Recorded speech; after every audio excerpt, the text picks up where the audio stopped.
Welcome back. I'm your host, and today we're putting on our economic auditor hats for a brand new explainer. We constantly hear about government borrowing in the news, right?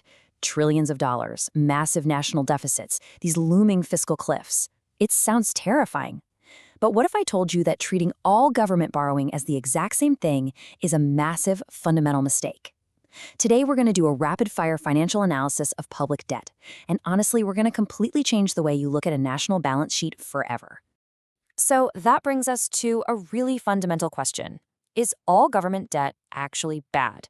It's a super common myth that public borrowing is just this one, single, monolithic terror waiting to crush the economy.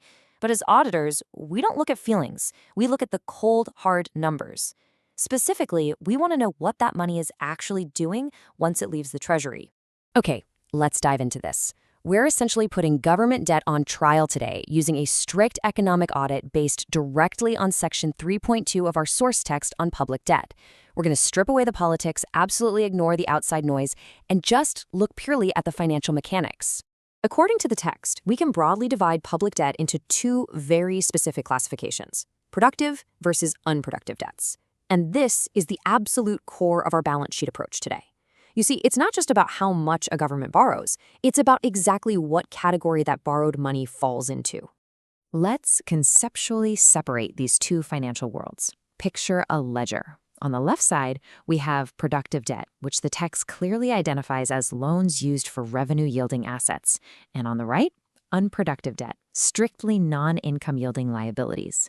It's exactly how a major corporation evaluates its balance sheet. You've got assets that make you money versus liabilities that cost you money. All right, let's look closer at the first category, Section 1, revenue-yielding productive debts. And this brilliantly illustrates the asset side of things. This is the category where borrowed money is actively put to work building the foundation of a country. The text explicitly defines productive debts as loans used for projects that yield income. We're talking about massive, tangible investments here. Railways, irrigation networks, power projects, and heavy industries. Things like iron, steel, cement, and fertilizers. I mean, think about it. These aren't just government expenses. They are literal economic engines. So why are they engines? Well, the test lays this out perfectly. Quote, "The income earned from these projects is enough to pay the interest of the loan along with the principal." That right there is the magic metric of productive debt. It literally pays for itself. The government borrows the money, they build the asset, and then that asset generates enough revenue to wipe the debt completely off the books. It's an investment with a direct, positive financial return. Let's flip the script now. Section 2, the dead weight burden. Now, what's really interesting about this slide is how Section 3.2 details the dark side of borrowing. Unproductive debts. These are loans incurred on projects which do not yield any income whatsoever. They essentially vanish into the ether without providing any direct financial return back to the state's coffers. Let's break down the stark cause and effect reality provided in the text. Look at what happens when the purpose of a loan is to finance a war or simply cover a budgetary deficit. The economic outcome is undeniably bleak. These activities yield no income, and honestly, more importantly, they do not add to the productive capacity of the economy. Actually, scratch that. It's more like you're borrowing money just to keep the lights on for another month, rather than building an asset that generates future wealth. And because they don't generate any revenue, the text gives us a very specific, honestly very heavy phrase for this exact outcome. Let's read it together. Unproductive loans are considered as a dead weight upon the government.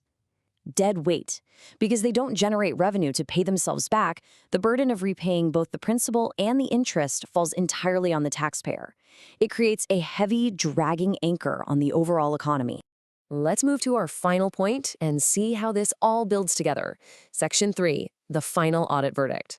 So the crucial point here is this. When we hear about national debt, we literally cannot afford to just panic blindly. We have to demand to know what the debt is actually for. Productive debt adds to the productive capacity of the economy and pays for itself. It's smart, revenue-generating leverage. Unproductive debt, on the other hand, adds absolutely no capacity, yields zero income, and just sits there as a deadweight liability on a nation's shoulders. Understanding this distinction completely changes how you read the financial news. It's no longer just about the massive size of the loan, it's about the purpose of the loan. Which begs a fascinating question that I really want to leave you with today. If we audited your country's public debt right now, utilizing this exact framework, How much of it would be revenue-generating assets, and how much of it would just be dead weight? Definitely think about that the next time you look at a national balance sheet. Thank you so much for joining me for this explainer, and keep auditing those facts.